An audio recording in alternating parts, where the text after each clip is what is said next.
فاطمه نصار، طالبه في كليه تجاره سنه ثالثه.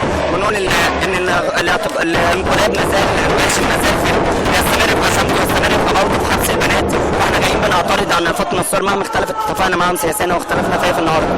دي فاطمه نصار اصلا على طول بتنزل معانا الفعاليات وكده، وهي في اخر فعاليه كانت على البحر اسعفت واحد راح مسكها، ومن ساعتها بقى احنا ما نعرفش عنها حاجه، وان هي اتسجنت واخدت 5 سنين ما نعرفش كام. فاطمه نصار اتمسكت يوم 3/1.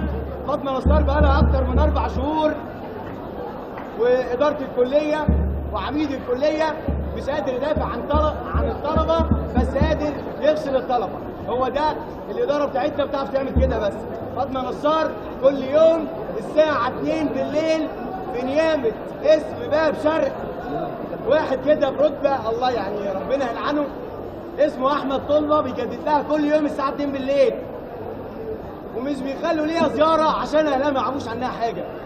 هي وكتير معاها جوه.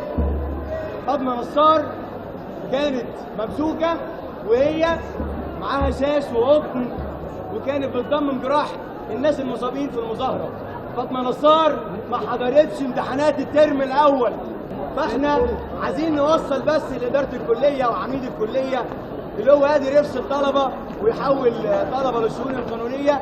انت برضو زيك زي ناصر العبد زي الداخليه، كلكم مش رجاله.